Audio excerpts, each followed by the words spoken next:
Hello बच्चों, let's read the question. The question says, discuss three factors that determine the outcomes of politics of social divisions. तो सवाल आपसे ये किया जा रहा है कि सोशल डिविजन्स के पॉलिटिक्स के आउटकम्स के किन्हीं तीन फैक्टर्स को बताइए जो कि डिटरमाइन करते हैं इस सोशल डिविजन पॉलिटिक्स के आउटकम्स को. So the answer is point number one, how the people perceive their identities. कि लोग अपनी अपनी आइडेंटिटीज को किस तरह परसीव करते हैं, किस तरह देखते हैं. The outcome depends on how people perceive their identities. इस बात पर आउटकम डिपेंड करता है कि लोग अपनी अपनी आइडेंटिटीज को किस तरीके से देखते हैं. If they see their identity in singular and exclusive term, अगर वो अपनी आइडेंटिटी को सिंगुलर या एक्सक्लूसिव टर्म में देख रहे हैं, सिंगल आइडेंटिटी देख रहे हैं अगर अपने आप को, it becomes very difficult to accommodate them. तो इस तरह के जो डिफरेंसेस आएंगे सामने, तो इस तरह के डिफरेंसेस अगर सिंगल आइडेंटिटी लोग अपने आप को देखेंगे तो इस तरह के डिफरेंसेस को अकोमोडेट करना बहुत ज्यादा मुश्किल हो जाएगा. लेकिन however if they think they have multiple identities, लेकिन अगर हर इंसान ये सोचेगा कि उसकी सिंगल आइडेंटिटी नहीं, उसकी कई सारी आइडेंटिटीज है, मल्टीपल आइडेंटिटीज है, जैसे कि that is a regional national identity, a regional identity and identity on the basis of language, यानी नेशनल आइडेंटिटी पर वो अपने आप को देखे, साथ ही साथ रीजनल आइडेंटिटी भी देखे अपने आप को, उसके बाद लैंग्वेज के बेसिस पर वो उसकी एक आइडेंटिटी हो, रिलीजन के बेसिस पर उसकी एक आइडेंटिटी हो, as well as social group के बेसिस पर भी अगर उसकी आइडेंटिटी होगी. अगर कोई भी एक पर्टिकुलर इंसान अपनी आइडेंटिटी को अगर मल्टीपल आइडेंटिटी की तरह देखेगा तो क्या होगा, it becomes easier to accommodate that differences. तो जो डिफरेंसेस अराइज होंगे उनको अकोमोडेट करना बहुत ज्यादा इजी हो जाएगा, आसान हो जाएगा.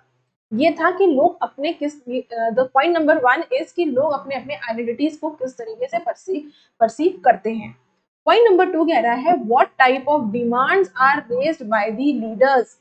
कि जो पर्टिकुलर कम्युनिटी या सोशल ग्रुप के लीडर्स हैं वो किस तरह की डिमांड को रेज करते हैं, उठाते हैं. The outcome also depends on how the political leaders raise their various demands of any community or social group. इस बात पर भी आउटकम डिपेंड करता है कि जो लीडर्स हैं, किसी भी जो भी पॉलिटिकल लीडर्स हैं किसी भी पर्टिकुलर कम्युनिटी के या सोशल ग्रुप के, वो किस तरह के मुद्दों को, किस तरह के इश्यूज को, डिमांड्स को रेस कर रहे हैं, उठा रहे हैं, हाईलाइट कर रहे हैं. If the demands are within the constitutional framework and are not at all at the cost of another community, जिस तरीके की डिमांड्स को वो रेस कर रहे हैं, हाईलाइट कर रहे हैं, अगर उस तरह की डिमांड्स कॉन्स्टिट्यूशन फ्रेमवर्क में है, विद इन द कॉन्स्टिट्यूशन है, and are not at the cost of another community, और इस तरह की डिमांड्स हैं जो कि किसी दूसरे कम्युनिटी को उससे कोई नुकसान नहीं होने जा रहा, it is easier to accommodate them. तो इस तरह की जो डिमांड्स हैं उनको अकोमोडेट करना आसान है. इन श्रीलंका, श्रीलंका की बात करें, the demand for only Sinhala was at the cost of interest and identity of the Tamil community. अगर श्रीलंका जो हमारा पड़ोसी देश है उसकी बात करें तो वहां पर किस चीज की डिमांड आई थी, वहां पर डिमांड आई ओनली सिंहलास की.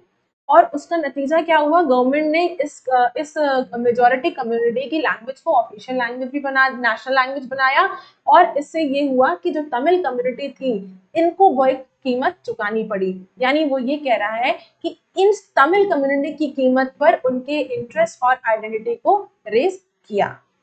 Then third point is how the government reacts to the demands of different groups. तीसरा पॉइंट ये कह रहा है कि गवर्नमेंट जो है, जो डिफरेंट ग्रुप्स हैं उनकी डिमांड्स पे कैसे कैसे रिएक्ट करती है.